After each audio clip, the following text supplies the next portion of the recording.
B'siyata d'shmaya, we're going to learn Eirovin Daf Mem Aleph. We're going to start 3 lines from the bottom of Daf Mem Omid Beis. Says the Gemara, another question that Rabbah is posing to Rav Huna. Not the first one. We've had some before on Daf Mem. V'omar Rabbah ki havinon bei Rav Huna. When we were in the yeshiva with Rav Huna, by Rav Huna, Iboyalon, we had the following question. Bar beirav de Yosef beta'anisa b'mayla shapsa. If somebody, a Talmud Chacham, or somebody he'd accepted upon himself to fast, and he's fasting on Erev Shabbos, on Friday. Ma'u la'ashlumi. Is it appropriate, is he supposed to or allowed to fast right to the end of the day until the onset of Shabbos? What's the question? The question is that if you're going to fast the whole Friday, you're going to come into Shabbos very hungry, very starving, bordering on suffering, and that's not an appropriate way to start the Shabbos. Lo Hava biyodi, Rav Huna did not have the answer to Rabbah. Also lekamei Rav Yehuda, when Rabbah came to Rav Yehuda to ask him the same question, Lo Hava biyodi, and Rav Yehuda also did not have what to say. Omar Rabbah, Narze anan, let's try and find our own, let's go into this, let's discuss it. Let's have a look. The Tanya we learnt in a Brisa. Tisha B'Av shechol yos b'Shabbos. If Tisha B'Av is on Shabbos, v'chein erev Tisha B'Av shechol yos b'Shabbos, or if Tisha B'Av is on Sunday, and normally on erev Tisha B'Av, the last Suda before Tisha B'Av, which we know as Sudas HaMafsekes, is not one that is dined lavishly. He can eat and drink as much as he wants, and even if Shabbos itself is Tisha B'Av, he eats and drinks as much as he wants. And he can put food on his table, even like a banquet fit for Shlomo HaMelech. And because on Shabbos there's no Tisha B'Av on Shabbos, there's no preparing for Tisha B'Av on Shabbos. Shabbos is a time of there's no avelus, and he can eat and drink as much as he wants. Cholya is Tisha B'Av be'erev Shabbos. What happens if Tisha B'Av itself fell on Friday? He has to fast. It's Tisha B'Av. Does he fast right to Shabbos? Mevi'in lois. The Brisa says Mevi'in loy kabeitza va'oichel. We bring him some food the size of an egg, and he eats it before Shabbos sets in on Friday on Tisha B'Av. Why? In order that he should not come into Shabbos in a state of suffering. So you see here clearly in the Brisa that even a fixed fast, even one which is, not only is the date fixed, but it's one which the whole tzibur, everybody in Klal Yisrael has to fast, nonetheless, in the event that it would fall on Erev Shabbos, then one would not finish the fast in order that the first moments of Shabbos should not be experienced with suffering. Continues the Gemara Tanya, Omer Rabbi Yehuda, Pamachas hayinu yeshim lifnei Rabbi Akiva. Rabbi Yehuda said that we were once present sitting in front of Rabbi Akiva. V'tisha b'av shechol yos be'erev Shabbos haya. It was a Friday that was Tisha B'av, and they were fasting. V'heviu loy beitzo megulgeles. They brought to him a spinning egg. What is that? That's a lightly roasted egg, one that's roasted enough that it can actually spin. V'gom o b'loy melech, and he swallowed it without salt. He didn't want it to be too tasty. It was Tisha B'av, and he ate this egg on Tisha B'av. It was just before Shabbos. It's not even as if he was hungry for it. He wanted to show his Talmidim that the halacha is that if Tisha B'Av falls on Friday, you should not go into Shabbos in a ravenous state. You should make sure to eat something before the end of the fast. Rabbi Yosi says, Mis'ane umashlim. Rabbi Yosi argues with what Rabbi Yehuda said, with what Rabbi Yehuda understood of what Rabbi Akiva was doing, and Rabbi Yosi said, Mis'ane umashlim, that if Tisha B'Av is on Friday, you fast umashlim, and you have to complete the entire fast right until the end of the day, even though you're going to come into Shabbos very hungry. Omar lehen Rabbi Yosi. Rabbi Yosi said to the Chachomim, What would be if Tisha B'Av is on Sunday? You can't be exact to know exactly when Shabbos, which is Erev Tisha B'Av, is over and when Tisha B'Av starts. You have to stop eating a few minutes earlier whilst it's still Shabbos to make sure that you don't eat on Motzei Shabbos. That means you stop eating before the end of Shabbos. And do you not agree with me, says Rav Yosi? Omru Loi. So they said to him, Avol, which is a translation of the word emes, truth. You're right. Of course you stop a few minutes before the end of the day. Omar Lohem, so Rav Yosi said to them, Mali likonis bo kashu mu'una, mali lotzis mimeno kashu mu'una. If you're going to say that if Tisha B'Av is on Friday, and you come to Rabbi Yehuda, Tisha B'Av on Friday, you eat something at the end of Tisha B'Av when it's still Tisha B'Av in order not to be hungry, not to be in a state of fasting when Shabbos comes in. Well, why do you not have a problem with being in a state of fasting when Shabbos goes out? In the event that Tisha B'Av is on Motzei Shabbos, then you stop eating, which means that you're accepting the fast whilst it's still Shabbos. You're fasting partially on Shabbos. Why is that okay?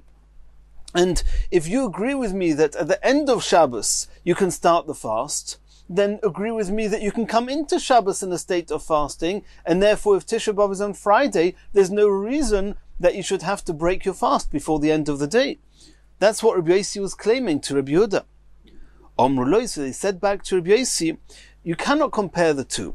Im omrus lotzeis mimeno, then the fact that at the end of Shabbos, which means if Tisha B'Av is on Motzei Shabbos, on Sunday, that we don't mind and we allow you and even require you to accept the fast a few minutes before the end of Shabbos, he's not hungry, he's not ravenous, he's not starving, he's eaten the whole Shabbos. The few minutes that he's got to stop eating to make sure that he's fasting when the fast starts, we don't have an issue with that. Toimar, because of that, you're going to say likonis bo kashu mu'una.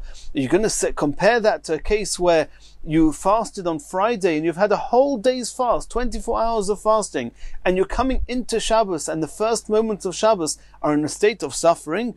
Kashu mu'una shelo ochal v'shasa kol hayom kulei. You cannot compare the two. So everybody agrees that the end of Shabbos, just before the onset of Tisha B'Av and Motzei Shabbos, we do not have an issue with the fact that he's not eating.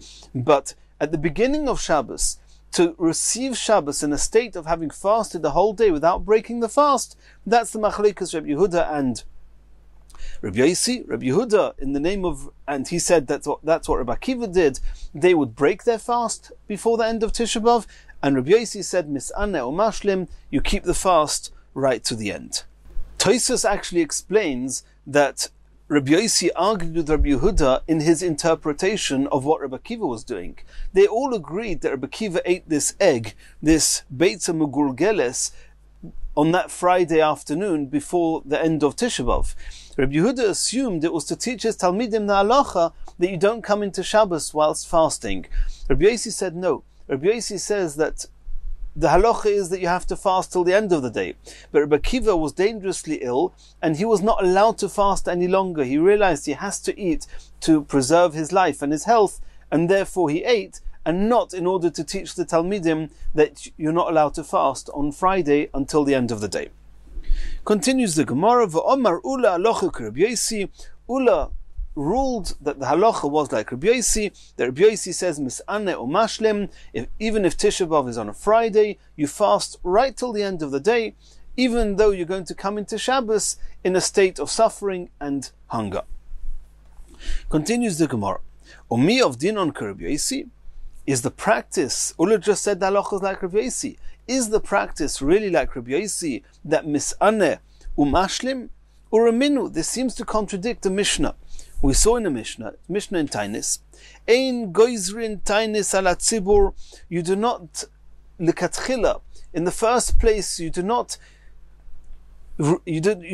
make or instate or decree a series of fasts in a fashion or at a time that it's going to be B'Rosh Chodoshim, B'Chanukah or B'Purim, that the people are going to have to fast on Chanukah, Purim or Rosh Chodesh.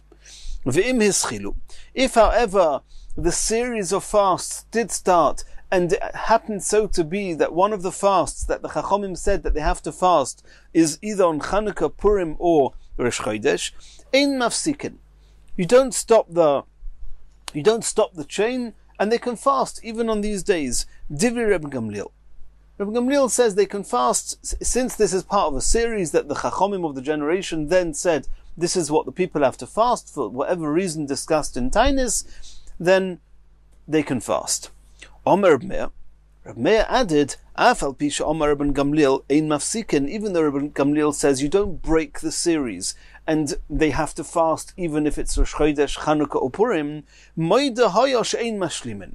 Reb Gamliel agrees that on these days, Rosh Chodesh, Chanukah and Purim, you fast, but not the full day. Make sure you break your fast before the end of the day. Ein mashlimin, you do not complete the whole fast. V'chein b'Tisha B'Av shechol liyos be'erev Shabbos. And the same applies to Tisha B'Av, which is on Erev Shabbos, that you have to fast obviously on Tisha B'Av, but make sure you break your fast before the end of the day, before the onset of Shabbos. And this is something which Reb Meir said was clear that Reb Gamliel also agreed to, and this is the custom, this is what they did, that's what it says in the Brisa, and that's not like Rabbi Yossi, that's like Rabbi Yehuda and Rabbi Akiva, that if Tisha B'Av is on Friday, you break your fast. V'tanya in another Brisa, la'achar p'tirosei shel Reb Gamliel, after Reb Gamliel passed away, nichnas Reb Yeshua lahofer es dvorov. Reb Yeshua, he came into the Beis HaMedrash to try and invalidate Reb Gamliel's opinion.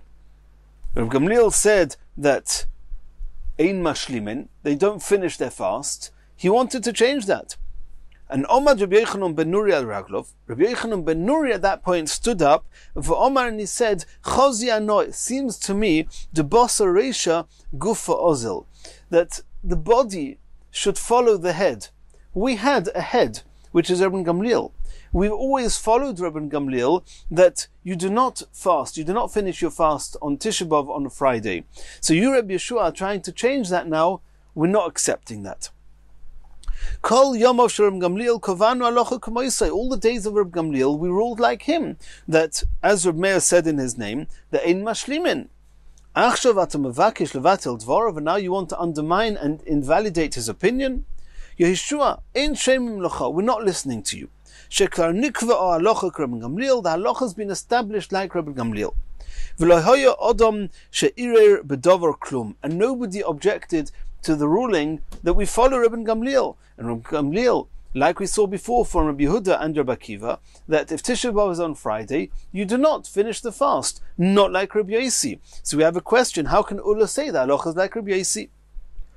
Says the Gemara, B'doire shel Rabbi Gamliel, indeed in the generation of Rabbi Gamliel, Ovud Rabbi Gamliel, they were not prepared to change that. Rabbi Yochanan ben Nuri said, we're not changing, when Gamliel lived in our generation, we are not changing from the accepted custom of following Rabbi Gamliel. But Doirish Rabbi Yossi, however, in the generation of Rabbi Yossi, that was a little bit later, then Ovud Rabbi Yossi, they would follow like Rabbi Yossi, and that's what Ullah said, the halacha is like Rabbi Yossi. Continues the Gemara. Are you suggesting that in the generation of Rabbi Gamliel it was accepted by everybody, they were following Rabbi Gamliel? Vatanya, we saw in the Brisa, Amar Rabbi Loza Rabbi Tzadok. Rabbi Loza Rabbi Tzadok, he said, and he lived in the same generation as Rabbi Gamliel, as is apparent in the Gemara in Beit, so Rashi brings, Ani oyisi mibnei, son of Ben Binyamin. I am a descendant of son of, from the tribe of Binyamin. Pam achas chol Tisha B'Av liyos b'Shabbos. At one point, Tisha B'Av itself was on Shabbos. V'dachinu la'achar Shabbos. As we know, if Tisha B'Av is on Shabbos, and we saw at the beginning of this Omid, if Tisha B'Av is on Shabbos, you do not fast on Shabbos. Instead, you fast on Sunday. V'yis'aninu boy, we fasted on Sunday, which was the 10th of Av. V'lo yishlamnu. And we did not fast the whole day Sunday. Why? And this is something which is discussed elsewhere. It's a Gemara in Tainis, that different people, they had a slot, an allotted time, where they would bring different offerings woods to the Beis Hamikdash, and the day and the times that they would bring these woods would be for them, for that family, would be a Yom Tov. And it so happened to be that the family of Sinov, from the tribe of Binyamin, their allotted time to bring the woods to the Beis Hamikdash was on the 10th of Av. For them it was a Yom Tov. And here we have the 10th of Av, which was on Sunday. Everybody was fasting on that day because they couldn't fast on Tisha B'Av, which was on Shabbos. And this family said, it's our Yom Tov, we're not completing the fast. That's what it says in the Brisa. It's our Yom Tov. Time with the Yom Tov. Okay, we can understand that. It's your Yom Tov. You can't fast the whole day on Yom Tov. You break your fast. Erev Yom Tov.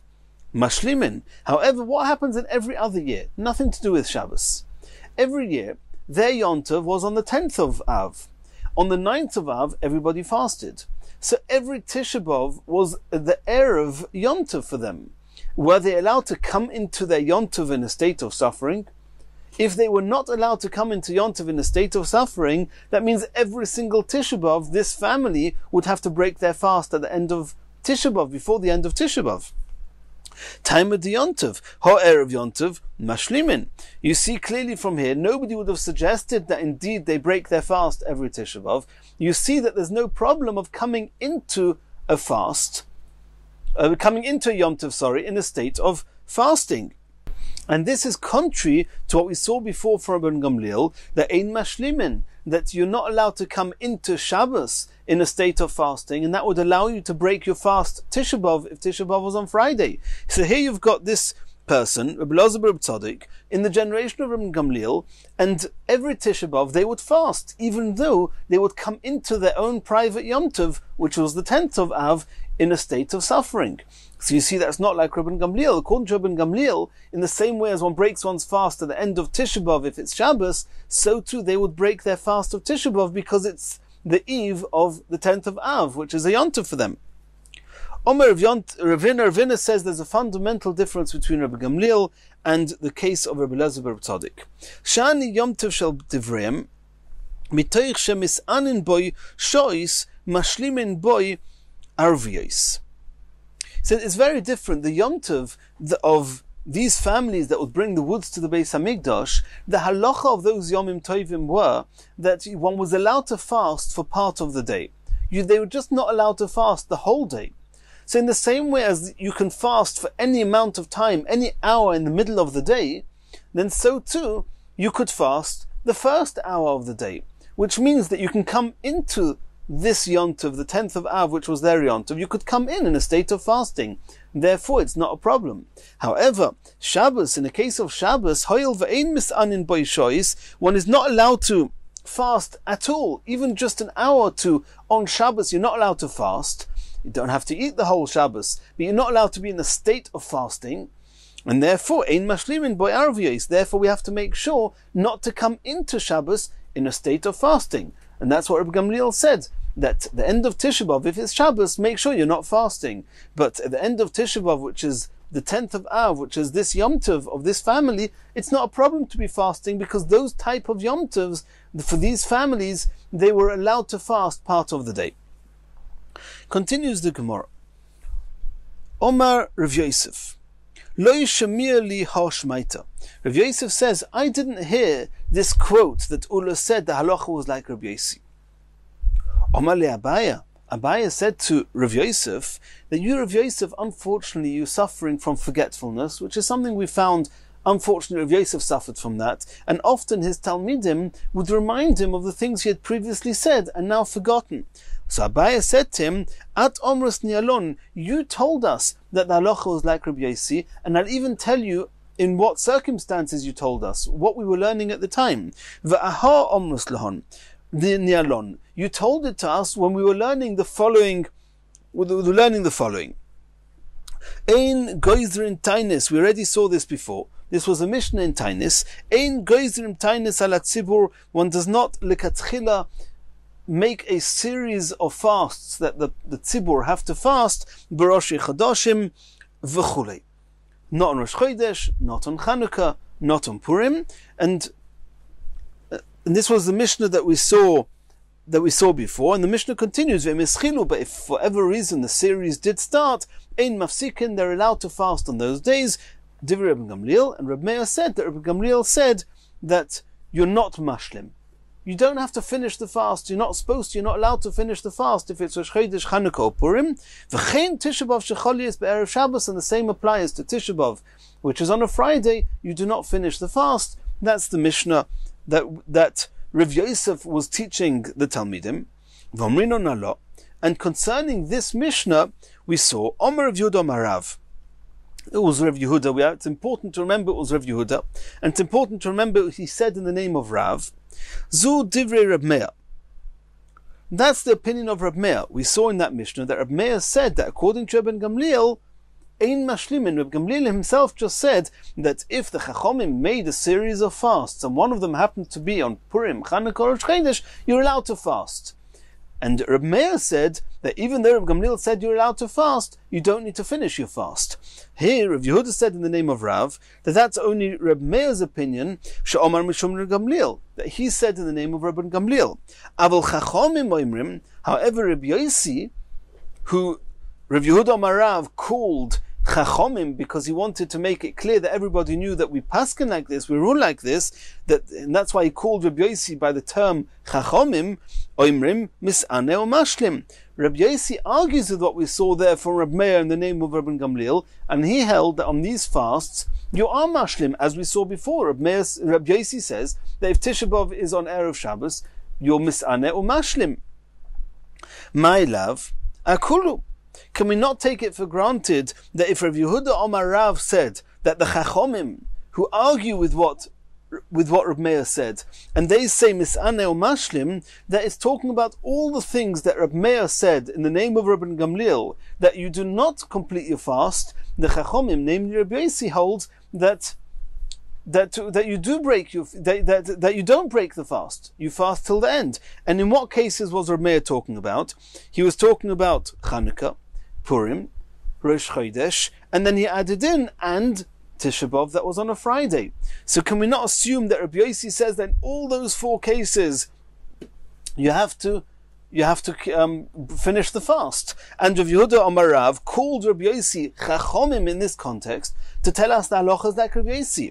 And this is what you, Rav Yosef, taught us. That means you, Rav Yosef, you obviously knew that there's a Rav Yosi, which Rav ruled that way, calling him Chachomim. The halacha is like Rabbi Yosi, that even Erev Tisha B'Av, even Tisha B'Av that's on Erev Shabbos, you have to fast until the end of the day. The halacha is like Rabbi Yosi, exactly what Ula said. Says the Gemara Loi. You cannot bring proof to that, because it could be that what Rav Yehuda Marav was talking about was only talking about Chanukah, Purim, and Rosh Chodesh. Only there, Rav Yehuda Marav said in the name of Rabbi Yosi, calling him Chachomim, that you're allowed to, or you're supposed to finish the entire fast, because it's only Chanukah, Purim, or Rosh Chodesh. Chanukah or Purim, it's only going on Chanukah and Purim, and even more so on Rosh Chodesh, it's even an easier time to fast. But on Tisha B'Av, which is a fast for everybody, which is a fixed fast, maybe in that case, Rabbi Yehuda Marav would not have said in the name of the Chachomim, he would not have called Rabbi Yosi Chachomim in this context to say that you're allowed to fast until Shabbos. And therefore, you cannot bring proof from Rabbi Yehuda Marav that he paskin, that he rules that if Tisha B'Av is on Erev Shabbos, that indeed you fast right till the end of the fast. And Hochanami Mestabra, this is probable, like we just said now, that indeed what Rav Yehuda said in the name of Rav, that he quoted Rav Yosi, calling him Chachomim, that you have to finish the fast, indeed it was only talking about Rosh Chodesh, Chanukah and Purim, but not necessarily talking about Tisha B'Av. Why is that probable? The Isal Kadaita Chakulu, if it's clear that Rav Yehuda Marav held that even regarding Tisha B'Av, Rabbi Yosi holds that you have to finish the fast. Haboy minei Rabba mi Rav Yehuda. Do you remember this Rav Yehuda at the beginning of the Gemara today? Daf Mem Amud Beis at the bottom. Rav Yehuda was actually asked by Rabba, what's the halacha? If Tisha B'Av is on Erev Shabbos, do you finish your fast? And we saw the last line on Daf Mem Amud Beis, Rav Yehuda said, Lo have a biyode, he didn't know. And here you're saying that Rav Yehuda and here you've got the same Rav Yehuda who's saying in the name of Rav that the Chachomim oimrim mis'aneh umashlim. And if it's clear to you that he's also talking about Tisha B'Av being on Erev Shabbos, why did Rav Yehuda not answer that? He knew. So it must be, we understand from here that what Rav Yehuda said in the name of Rav, that the halacha is like Rabbi Yosi, that mis'aneh umashlim is only regarding Chanukah, Purim and Rosh Chodesh, not regarding Tisha B'Av on Erev Shabbos. Rav Yehuda didn't know, so obviously Rav Yehuda here, who's ruling like Rav Yosi, was not necessarily referring to Tisha B'Av and Erev Shabbos. Says the Gemara, I don't understand. Okay, so you think everything works out now, and you don't have proof from here that Rav Yehuda Amar Rav that Rav Yosi, or that the halacha is like Rav Yosi regarding Tisha B'Av and Erev Shabbos. And then everything is okay. Then we understand why Rav Yehuda didn't have the answer when Rabbah asked him. In a few lines, another 5 lines from here, we're going to see that Mar Zutra said in the name of Rav Huna that halacha mis'anim umashlim. That the halacha is that, says Rav Huna, that on Tisha B'Av, on Erev Shabbos, you have to complete the whole fast. That's something which is going to be very clear in a few lines. How are you going to understand that? Right at the beginning of the Gemara, even before Rabbah asked Rabbi Yehuda, he asked Rav Huna, what's the halacha? If Tisha B'Av is on Erev Shabbos, do you finish the fast or not? Rav Huna also didn't know. Well, here you have an explicit Rav Huna that says that mis'aneh umashlimin, Tisha B'Av on Erev Shabbos, you have to finish the fast. How are you going to explain that? Why did Rav Huna then not answer to Rabbah? Did Rabbah not ask Rav Huna, and Rav Huna didn't have the answer? How are you going to explain a seeming contradiction in Rav Huna? It must be it must be that initially Rav Huna didn't know. Later he heard what Rav Yehuda said in the name of Rav, and Rav said, and they understood that he meant even Tisha B'Av and Erev Shabbos, that you have to finish your fast. And after that, once Rav Huna heard that Rav said this way, ruled this way, then Rav Huna said, halacha mis'anin umashlimin, as we're going to see in a few lines. So the Gemara is saying, Hochanami, if so, regarding Rav Yehuda also, Ha'mikami deshama, Ha'lebasa deshama. It could be that when Rav Yehuda or Marav said at the bottom of Daf Mem Aleph Amud Aleph, that the Chachomim Oimrim Mis'aneh Umashlim, referring to Rabbi Yosi, the halacha is like him, even Tisha B'Av and Erev Shabbos, you have to finish the fast. You said that it's not likely that that's the pshat, because Rav Yehuda himself, at the beginning of the sugya, didn't know what the halacha was. It's okay. At the beginning he didn't know, like Rav Huna didn't know. And when they both heard what was said in the name of Rav, that the halacha is like Rabbi Yosi, even on Tisha B'Av and Erev Shabbos, that you have to finish your fast, at that point on, they both knew that that's the halacha. And therefore it conforms with what Ula said, halacha is like Rabbi Yosi, that on Tisha B'Av and Erev Shabbos, you have to finish the fast. Says the Gemara, Dorash Mar Zutra Mishmei Rav Huna. Mar Zutra said in the name of Rav Huna, halacha mis'anin umashlimin. If Tisha B'Av is on Erev Shabbos, you fast and you have to finish the fast till the end, like Rabbi Yosi, and the same as Ula Paskun this way, and that's the halacha. Hadran aloch bakil ma'arvin b'siyata d'shmai. We finished Perek bakil ma'arvin. In Yirtz Hashem, we're going to do Chazara on Perek bakil ma'arvin, and we're going to start the next Perek. Says the Mishnah, Misha hoitziuhu nochrim oiruach ro'a ein loy elo daled amis. And let's just have a short introduction, and then the whole next Gemara is going to become clear to us. We know that a person is not allowed to go outside the Tchum, wherever he is situated, wherever his place of residence is at the onset of Shabbos, he's allowed to go 2,000 amos beyond there.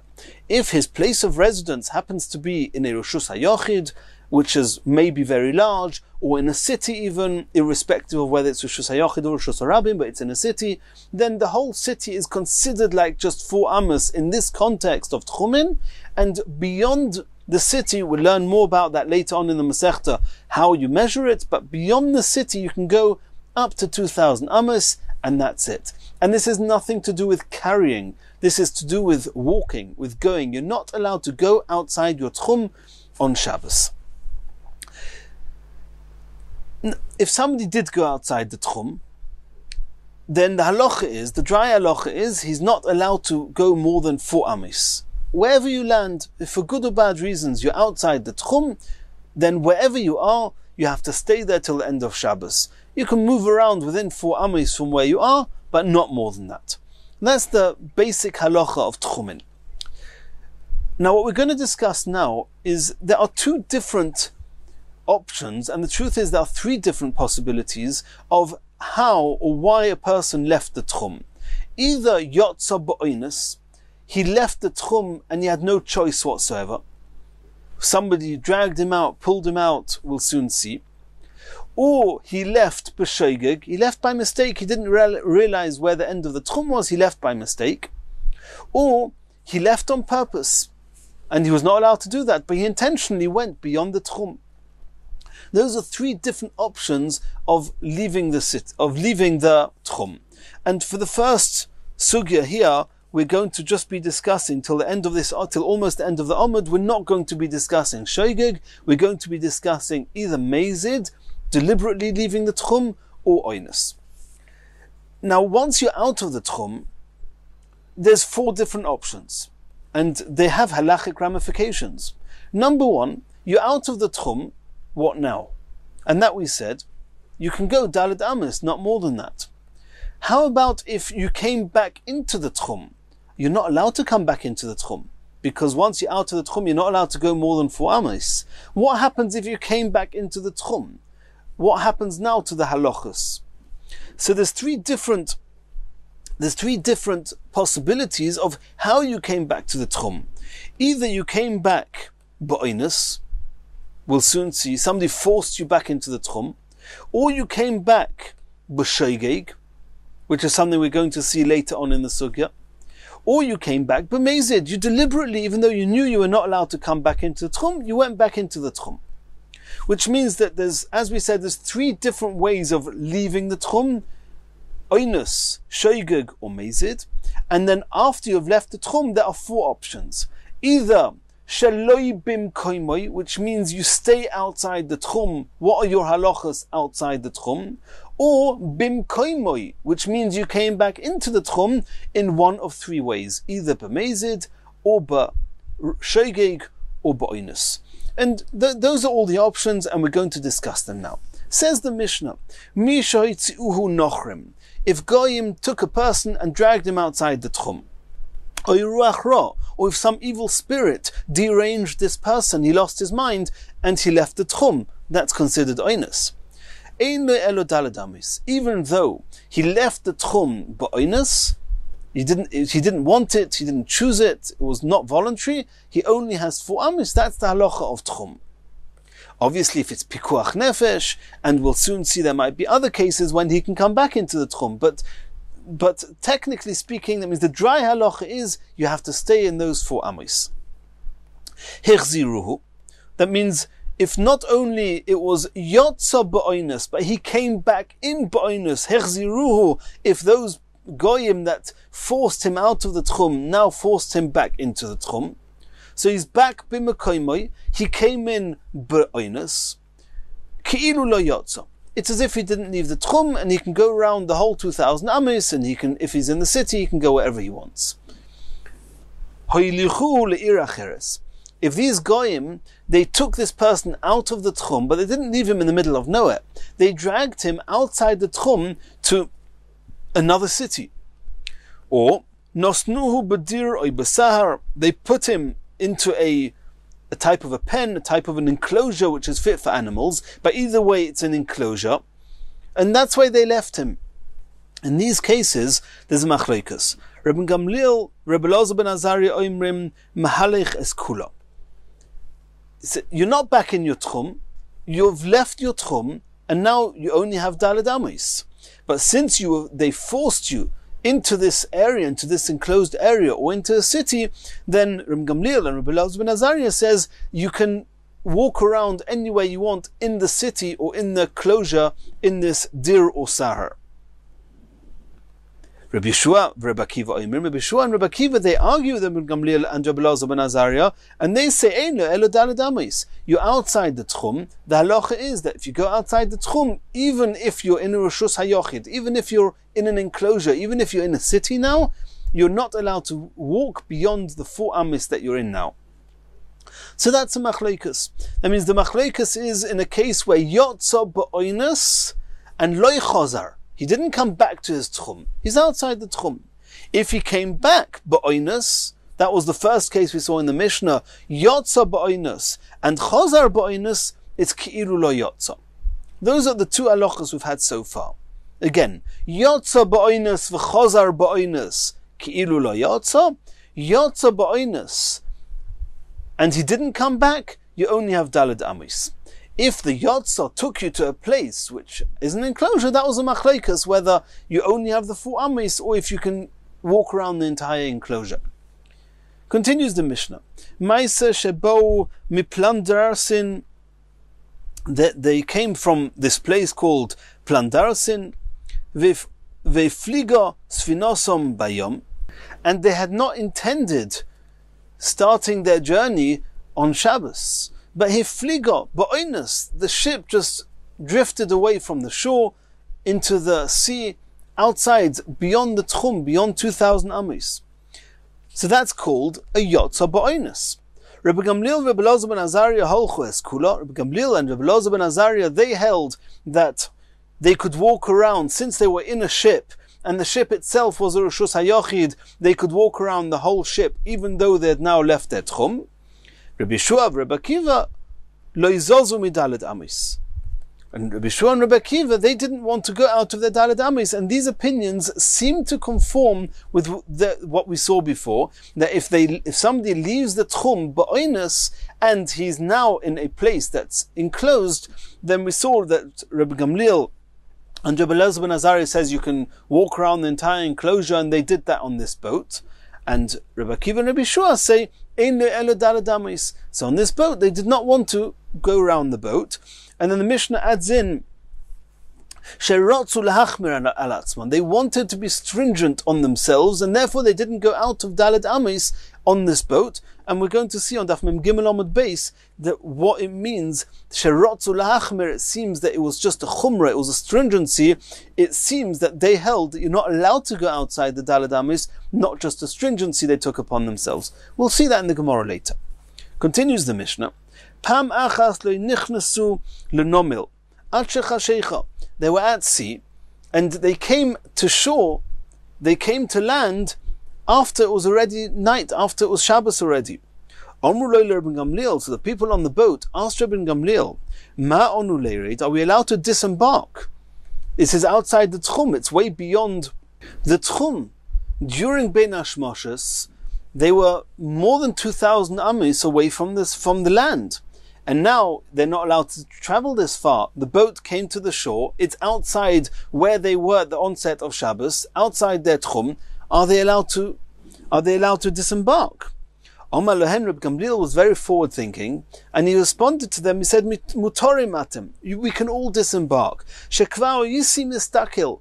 When Shabbos came in at Bein Hashmoshes, I was watching, and I saw exactly how far we were from the land. We were already within the tchum of the shore when during Bein Hashmoshes, before it became dark, and therefore disembarking is not a contradiction to being to the tchum, and therefore they could all disembark. Says the Gemara, Tonu Rabbanon, Gimel Dvorim Ma'virin Es Odom Al Daitoi. There are 3 things that cause a person to violate even his own mind, his own will. V'al das koinoi, and to violate the will of his master, of Hashem. Eluhein, oivdei kechavim, idol worship, idol worshippers, they cause a person to go against his own will and against Hashem's will. V'ruach ra, or an evil spirit. V'dikduke anias, or the exactions of poverty. A very poor person sometimes can go out of his mind. L'may nafka mina. What's the purpose? What is there to be gained by knowing this? We have to beg mercy for the people in this bracket, the people who are under the influence of Avodah Zarah, or under the influence of evil spirits, or who are poverty-stricken. We have to daven for them, because they're very much at risk of going out of their minds. Continues the Gemara. Gimel ein roin pnei Gehenim. There are three people who go through so much suffering in this world that they do not need to see the face of Gehenim in the next world. Eiluin diktuke anius.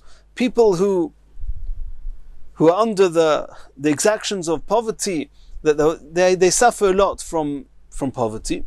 Or people who have stomach illnesses, intestinal disorders. Varoshus, which Rashi explains means creditors. If there are people constantly running after them, that they should pay their debts and they cannot afford it, they don't have the money to pay back. These people go through so much suffering that any averos they may have done, they've already been atoned for, and they will not have to go to Gehenna. V'yesh omrim, others say, Af mish yesh lo isha ra, even also somebody who has a bad wife is suffering enough that he's not going to see Gehenna. V'idach, and the first opinion that did not include a bad wife as being a reason to save her husband from seeing Gehenna, isha ra mitzvah legarsha. He holds that you've got a bad wife, there's a mitzvah to divorce her, and therefore you could escape your sorrows. You don't need to stay in your sorrows, and therefore there's no guarantee that this husband will not see Gehenna. V'idach, and this opinion that says that having a bad wife will prevent the husband from seeing Gehenna, why does he say that? Why did he just not divorce her? Zimnin de ksubasa meruba, sometimes the amount he's going to have to pay her, it's called ksuba. We'll learn more about this in Mesechus Ksubas. But the amount he's going to have to pay her is so exorbitant, is so much, he cannot afford it. He cannot divorce her. So he cannot run away from his sorrows. He's stuck in them. And somebody who's in these challenges and cannot get away from them, it will atone for his averus. Or it could be that he's got children with this bad wife, and if he's got children with her, he cannot divorce her, or he doesn't want to divorce her, and he'll stick it with her, and the suffering he's going through is going to atone for his sins, and he will not see Gehenna.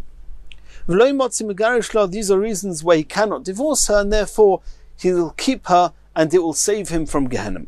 What's the point in telling us these facts? In order that a person should know that even though you may be going through tremendous suffering, it's saving you from a lot of anguish and pain in the next world. You should accept the challenges and the suffering with love. Others say it's a condition. We tell this to a person because it will only atone for his sins if he accepts them with love and with the understanding that it's atoning for his sins. If he's just bitter about his suffering all the time, then it may not work. There are three people who, even when they're the height of their strength, they're even talking. Some people are very old and very frail, very fragile, very sick. They cannot talk anymore. And as nature has it, they pass away. But there are some people that even though they're really healthy and they're still talking and everything, nonetheless they could suddenly pass away. Somebody who's suffering from stomach issues, or a woman postnatal complications, or an illness called hadroikon. What's the point of giving us this information? In order that one should know that when these people are in these situations, one can start preparing the shrouds for them, because it's very possible that they're not going to make it. I imagine the reason that the Gemara brought all this now, this brisa, is because in the Mishnah it mentioned that somebody left the tchum ba'oinus because he was deranged, he was under the influence of ruach ra, an evil spirit, and then we have a brisa that says that an evil spirit can make a person violate his own will, and therefore going out of the tchum is considered an oinus. Continues the Gemara. And we're now going back to the topic of the Mishnah of the Eruv Tchumin. Omar Rav Nachman Omar Shmuel. Yotza ledas ein le elo daladamas. Rav Nachman Omar Shmuel said if somebody goes out of the tchum, bedas, till now in the Mishnah we were only talking about somebody who left the tchum ba'oinus, and we discussed one case where he didn't come back and one case where he came back ba'oinus. Now we're talking about what happens if he left b'rotzin, b'mezid. Yotza l'das, ein lo elo daled amis. A big chiddush of Nachman says in the name of Shmuel, you only have 4 amis. Asks the Gemara, it's poshet, it's self-understood from the Mishnah. Hashta misha yitzi'u nochrim, ein lo elo daled amis. If a person left the tchum ba'oinus, he was dragged out by the goyim, nonetheless he only has daled amis, he's not allowed to walk outside his 4 amis, yotza l'das miboya. Of course if he goes out b'mezid with full knowledge and awareness, of course he cannot walk around more than 4 amis. So what are you, Rav Nachman Amar Shmuel, trying to teach us? Elo, say it differently. Ema, what did Rav Nachman Amar Shmuel say? Chozar lodas, ein lo elo daled amis. Which means that we're talking about he left the tchum ba'oinus. The goyim schlepped him out. But he came back not ba'oinus. Even though he was not allowed to go out of his daled amis, he was not allowed to come back into the tchum. He came back b'das. Chozar l'das, ein lo elo daled amis. He's only allowed to go daled amis even though he's back in the tchum. Says the Gemara Nami Tanina. That's also apparent from the Mishnah. What did we see in the second case in the Mishnah? We saw in the second case of the Mishnah that if he left ba'oinus and he came back ba'oinus, in that case, ki'ilu lo yotza, he can roam around the city where he came from as if he had never left. But that's only because he came back ba'oinus. But had he come back not ba'oinus, had he come back b'mezid, b'rotzen, and b'issa, then we're not going to let him ki'ilu lo yotza, he only has daled amis. Chirziru nochrim, it's only because the goyim ba'oinus forced him back into the tchum that he was when Shabbos came, ki'ilu lo yotza, only then we say it's as if he never left the tchum. However, chirziru, huda ki'ilu lo yotza, not however, it's only because they brought him back, that's why it's ki'ilu lo yotza. Aval hoitzi'u nochrim, but if the goyim took him out, v'chozar l'das, and he came back in on his own accord, ein lo elo daled amis, we can deduce that from the Mishnah. What are you, Rav Nachman Amar Shmuel, trying to teach us? Elo ema, a third option. Yotza l'das, v'hirziruhu nochrim. We're talking about where he left not ba'oinus, he left b'mezid. And there was the goyim, they were the ones that schlepped him, that brought him back in. Yotza l'das v'hirziru nochrim. He was brought back in ba'oinus. Ein lo elo daled amis. In that case, you only have daled amis. Says the Gemara Nami Tanina, that's also apparent from the Mishnah. Because the Mishnah says, Hoitzi'uhu v'hirziru ki'ilu lo yotza. When do we say it's as if he never went out? If ba'oinus they dragged him out, and ba'oinus they brought him back. Hoitzi'uhu v'hirziru huda ki'ilu lo yotza. Only because it was an oinus when he left, and an oinus when he came back. That's why it's as if he never left. Aval yotza l'das, but if he left bidas, even though he came back in ba'oinus, we won't say it's ki'ilu lo yotza. He'll only have daled amis. So what are you, Rav Nachman Amar Shmuel, coming to teach us? Says the Gemara, no. Here we have to put a stop, and there is an element of chiddush in Rav Nachman Amar Shmuel. Let's recap. What are the 2 cases we saw in the Mishnah? The first case in the Mishnah was that he left ba'oinus and he didn't come back. The halacha is Yoni has daled amis. What was the second case? The second case was Hirziruhu. If they brought him back into the tchum, ki'ilu lo yotza, it's as if he never left. The question is, Hirziruhu, is that a continuation of the first case? That not only did they take him out ba'oinus, they also brought him back ba'oinus, and that's why ki'ilu lo yotza? Or maybe it's a totally independent case. One case is if they took him out of the tchum, ba'oinus, he only has daled amis. There's another case. If he ever came back into the tchum, ba'oinus, from the goyim, irrespective of whether he left ba'oinus or if he left b'rotzon, it doesn't matter. It's ki'ilu lo yotza. We can entertain 2 ideas of reading these words, Hichziruhu ki'ilu lo yotza. And that is what Rav Nachman Amar Shmuel was coming to teach us. He was coming to tell us, I may have thought, that these words is a total independent statement. That whenever he came back into the Tchum Ba'oinus, he's always ki'ilu lo yotza, he can go around the city as if he never left.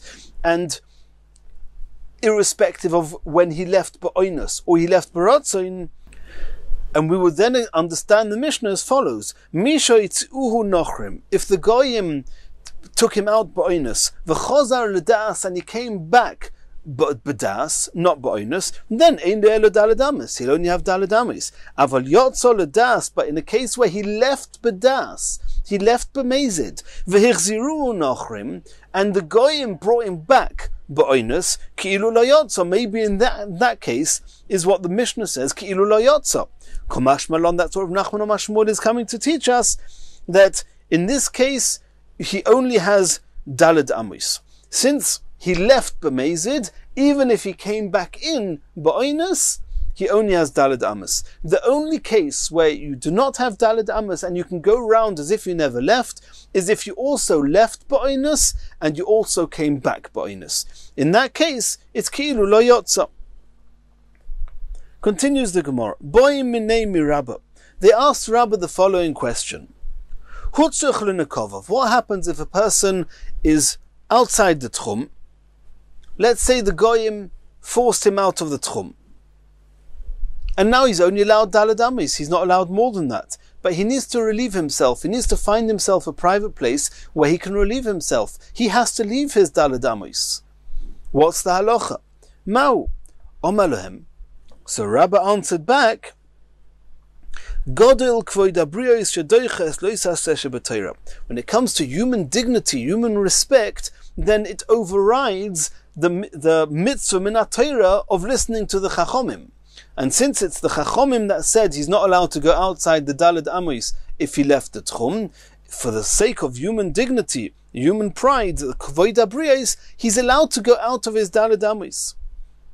Omra Narodoi, in Narodoi they said, if he's a wise person, whilst looking for a place to relieve himself, he's going to go in the direction of his Tchum, which is the area that he should have stayed in on Shabbos. The Goyim forced him out. But if you're already looking where to relieve yourself, head in that direction.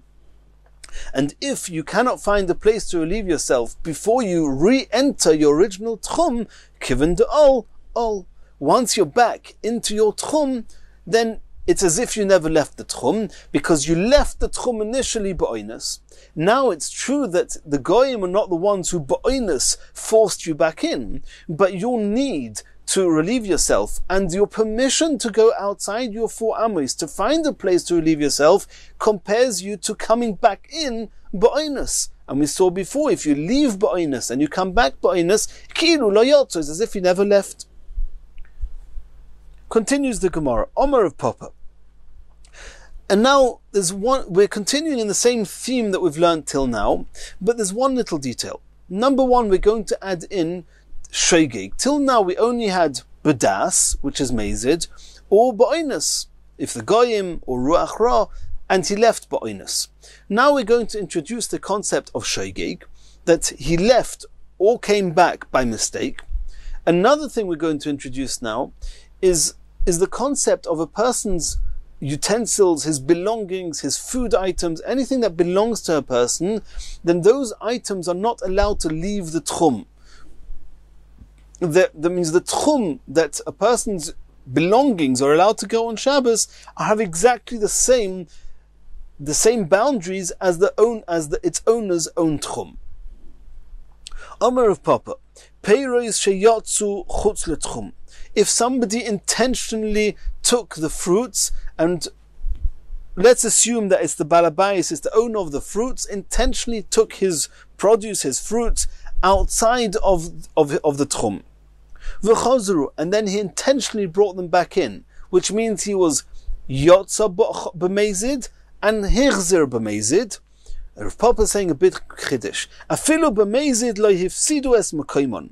Then they have not lost their original tchum and the original allowance to go around anywhere within their original tchum.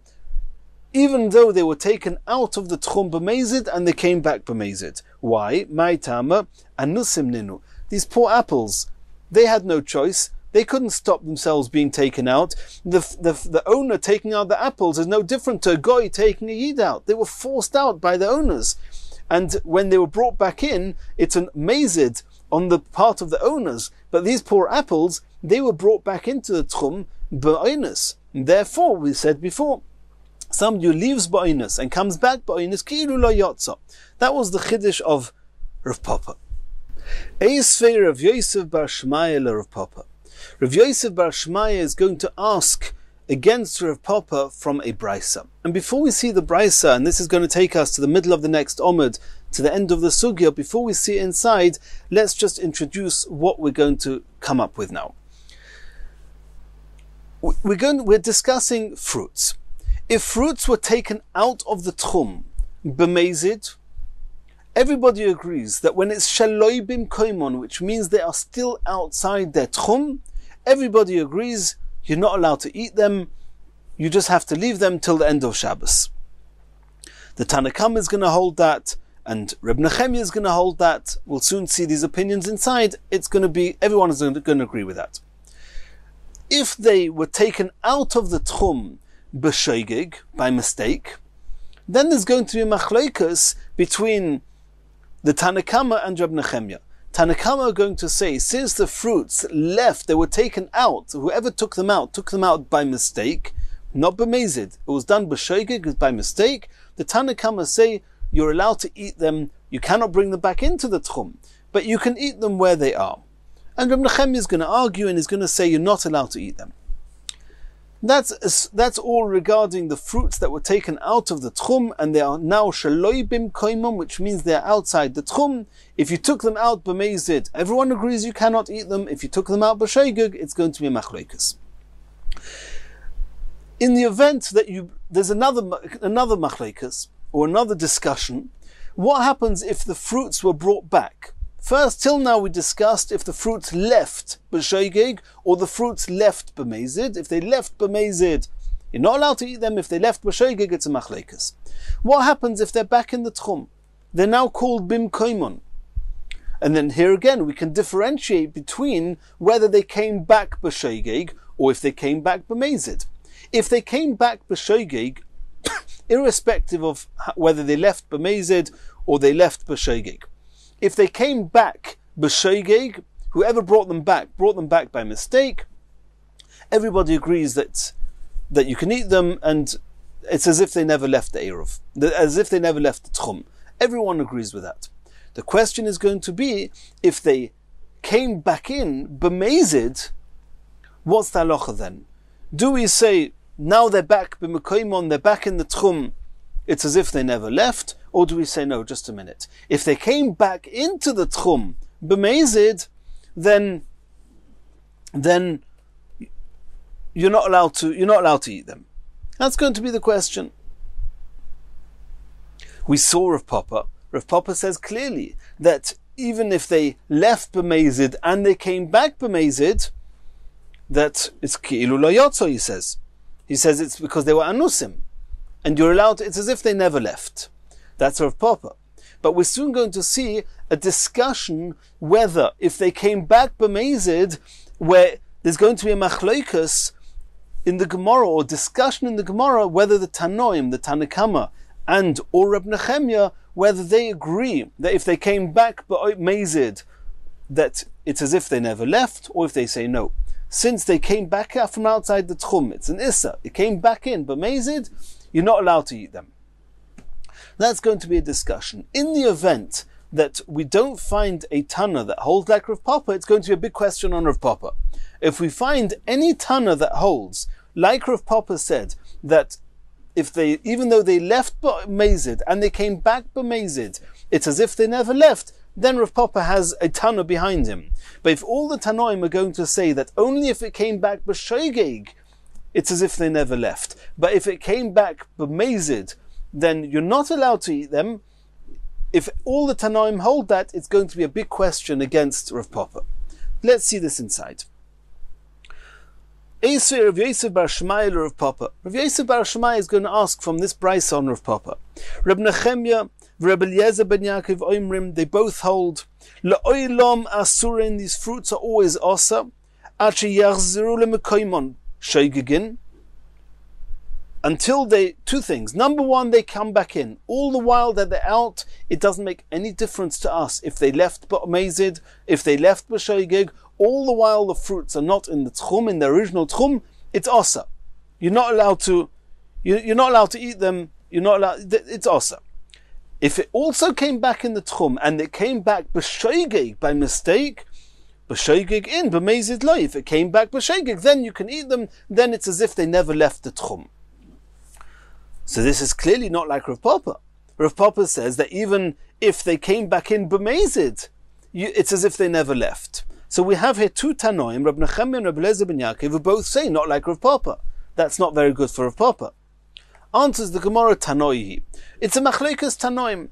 It's true that Reb Nechemya, who we're going to be talking about now, it's also Reb Eliezer ben Yaakov, but Reb Nechemya, it's true that he holds that only if it came back in b'shoygig you can eat it, not if it came back in b'mezid. But there's a Tanakama who argue with Reb Nechemya, and they say that even if it came back b'mezid, you're allowed to eat it, and then Rav Papa will be following the Tanakama.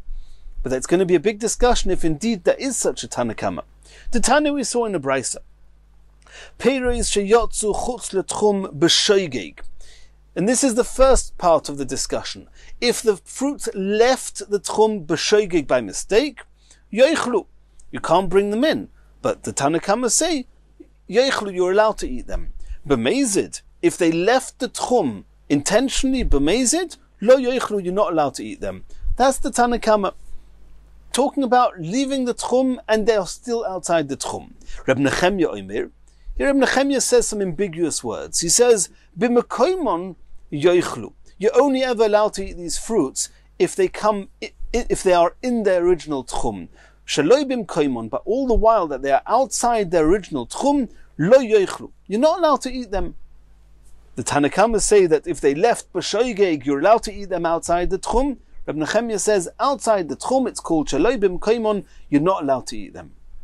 The Gemara says, my b'mekoymon, when he says that you're allowed to eat them when they're b'mekoymon, when they came back into the tchum, then you're allowed to eat them, can we not assume, or let's discuss it, ileima b'mekoymon b'mezid, are you going to say that as long as they came back into the tchum, you can eat it? It doesn't matter how it came back into the tchum. Even if it came back into the tchum b'mezid, you're allowed to eat it. Because that's what Nechemya says, b'mkoymon yoichlu. As long as it's back in the tchum, you can eat it.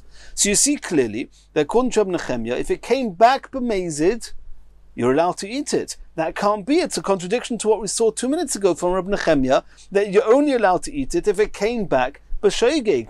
V'oktoni behedya, we saw in the first brayso we mentioned before, Reb Nechemya v'Reb Eliezer ben Yaakov Oimrim, le'olam asurim, the fruits are always also to be eaten, ad sheyachzor l'mekoymon shoygegin, until they come back b'shoygeg, by mistake, not intentionally.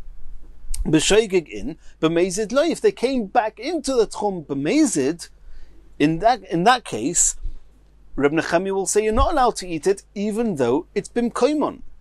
If so, elolav b'mkoymon, when Reb Nechemya said that b'mkoymon yoichlu, you can eat them when they are back in the tchum, what does that mean?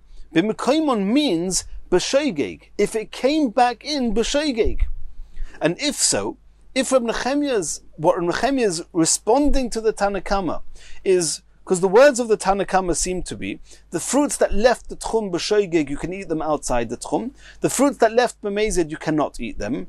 Reb Nechemya is now responding on a different topic. He's saying, b'mekoymon yoichlu, if they come back in b'shoygeg, then you can eat it. Shaloi b'mekoymon lo yoichlu. But if they don't come back in, you're not allowed to eat it at all.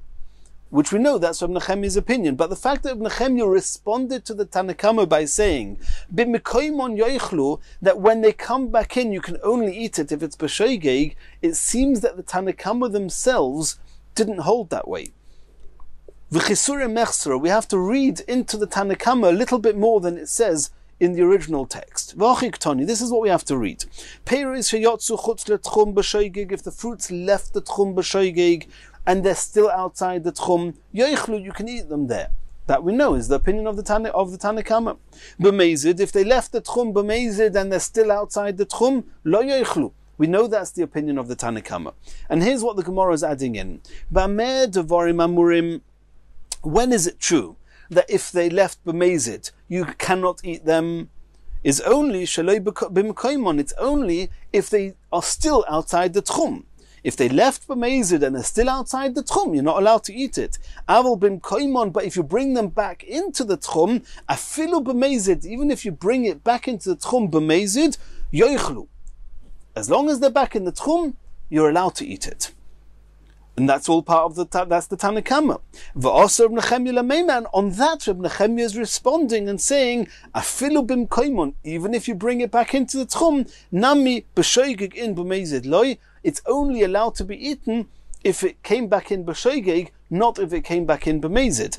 In the same way as you, the Tanakama, hold that if they left b'shoigeg, you can eat it outside the tchum. If it left b'mezid, you cannot eat it outside the tchum.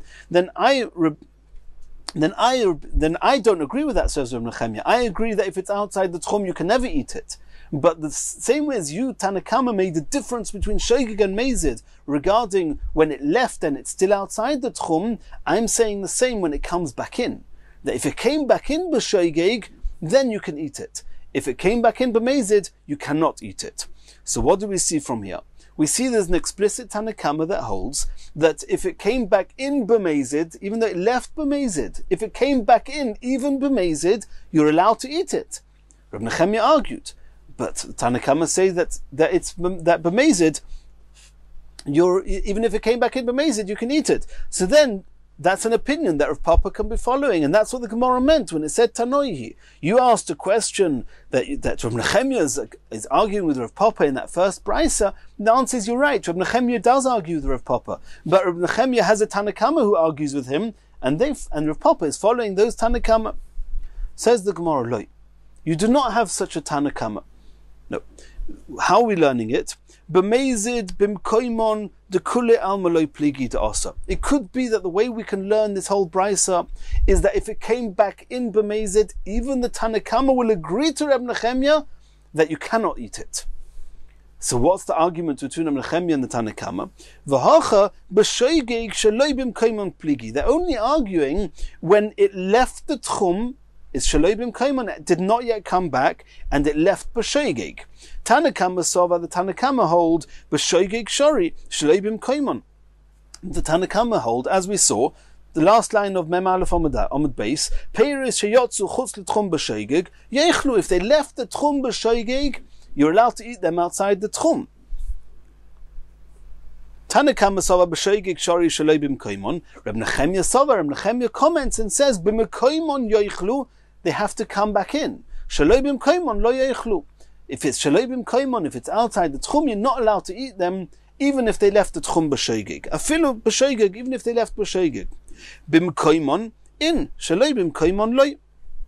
But you're only allowed to eat them when it's b'mkoimon, if it came back in. All the while it's outside the tchum, even if it left b'shoigeg, you cannot eat it. And that's the machleikas. So the whole machleikas of Nechemia and the Tanakama is only whilst they're outside the tchum. But it could be that everybody agrees that if it came back into the tchum b'mezid, you're not allowed to eat them. And then the question comes back. We have nobody who's to follow, that Rav Papa is not following any Tana. Rav Papa said even if it came back b'oinus, you're allowed to eat them. But b'mezid, sorry, even if it came back b'mezid, you're allowed to eat them.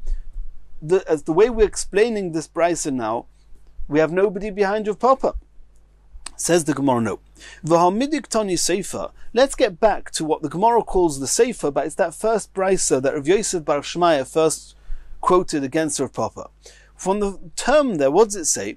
Reb Nechemia v'Reb Eliezer ben Yaakov oimrim l'oilam asurin ad sheyachzuru l'mekoimon shoigim. The terminology that it's always also to eat the fruits until they come back. B'shoigeg, shoigeg in mezid loy. That it's Reb Nechemia is saying that it's only ever allowed to be eaten if they came back in b'shoigeg.